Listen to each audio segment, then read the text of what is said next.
Thank you so much. I am not that leave and go and have my dinner because I'm having a wonderful dinner here. A lot of ideas and information, inspiration, and I'm really inspired and excited.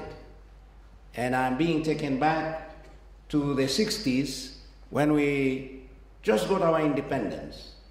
When we met in a group like this, we read poetry, we discussed, we looked forward to the future. We were excited about the future. But what I'm hearing tonight is that same excitement about the future, about things that we have been able to do, innovation, ideas. By the way, you forgot M-Pesa, which it's a Kenyan made. Am I right? It's a Kenyan made. It is patent. And I was one traveling from Nigeria, sat at my seat, and there was somebody sitting on my right. No, he can't feel my right. I lost something, and he helped me at the lounge. We started talking, and I asked him where he was going. He was going to Dubai. I said, "What are you doing?" He said, "Well, I'm in mobile. I'm in telephones. But we are going to Dubai to discuss about M-Pesa." I say, "What is M-Pesa?" Because I had not taken it seriously myself. He said, "This is the most exciting thing in the mobile, sending money and so forth. We take it for granted, but it came from this country." I was really inspired by all of these ideas and excitement. But let me also, hearing the youth, I would like to apologize, really sincerely, on behalf of people of my generation. Because, as he rightly says, we have poisoned your minds. And I am a victim to a certain extent. My children, I'm married, by the way, not to a Kenyan lady, but a lovely lady from the islands of Madagascar. I have a very mixed family. My son is married to a Meru. But whenever they came home, and they say, "We have a friend, so-and-so," of course a Christian name, I always ask them, "Where does she come from?" They say, "Well, Dad, she comes from Karen." I say, "Yes, but where does she, I'm a little bit now embarrassed. You see, where does she come from?" "But Dad, she comes from Karen." So I dare not move to the next step to ask which tribe, which ethnic group does she belong to. And when my son was courting, bringing ladies home, and then the first one came, she's called Wanjiko, and another one came, I don't know, Onyango, and another one came called, I don't know. And then one day I said, "But son, just one day, bring a Kaleo." Just as a token. I'm not saying you marry, but just a token, just to satisfy. But you see, this is us. This is us. You have to bear with us. But you must not allow us to destroy your future. You must not allow.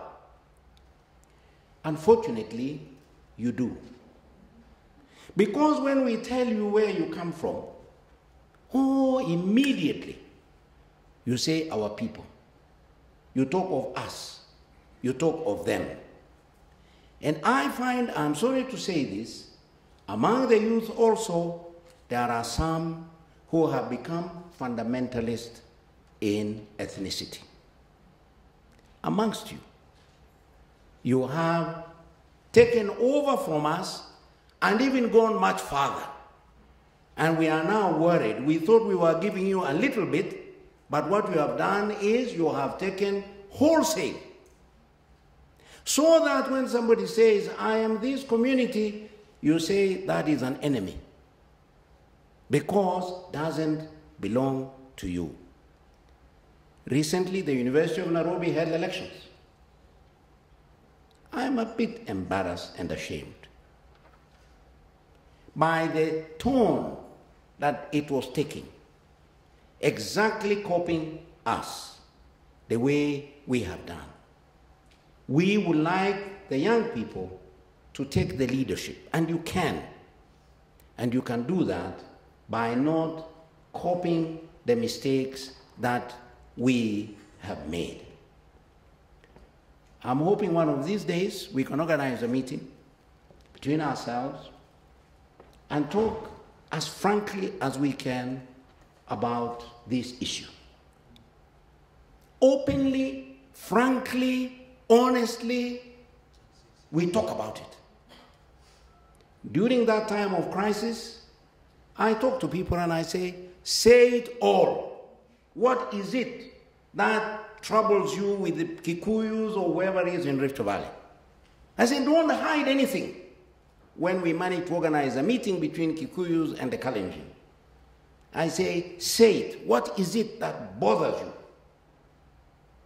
And also on the other side, what is it? It's only by opening up between ourselves, willingly, without any threat, that we can say, this is absolute nonsense, and we'll be able to deal with it.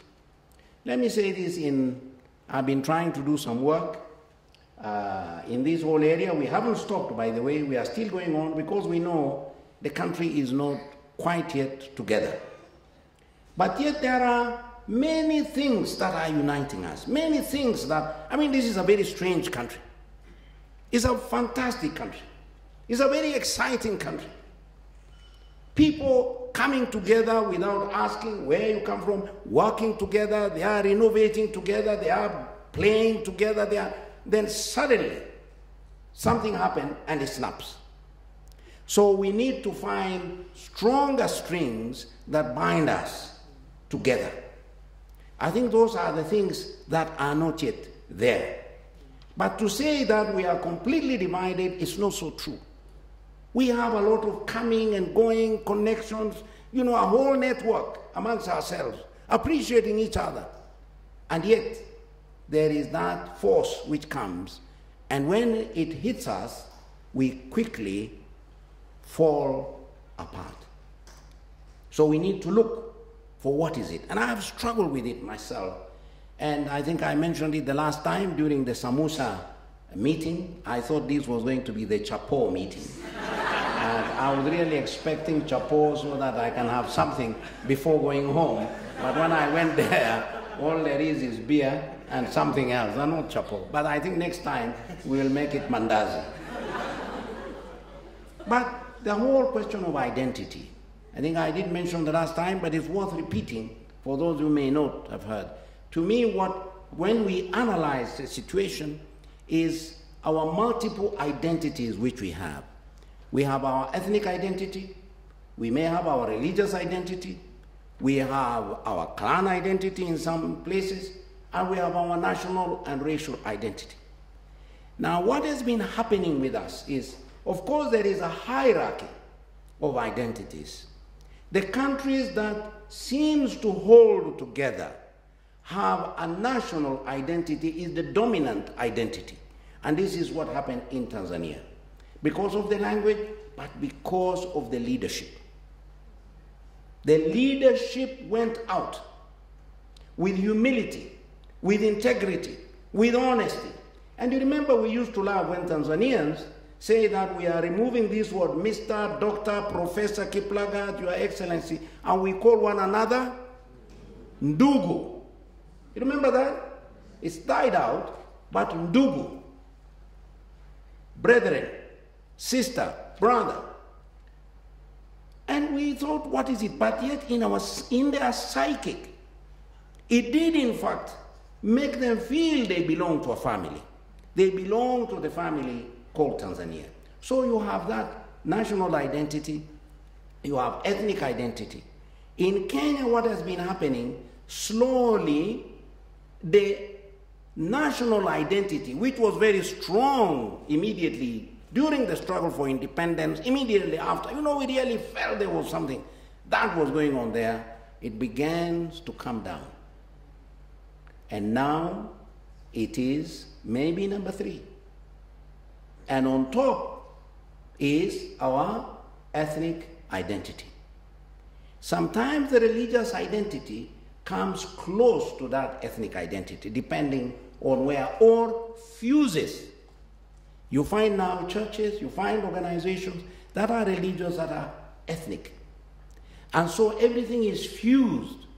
And when you are struggling and competing for resources and power as we are, you will have a clash, because you will have too many of these groups. But if we are one nation, one identity, then that problem will be at least not as acute.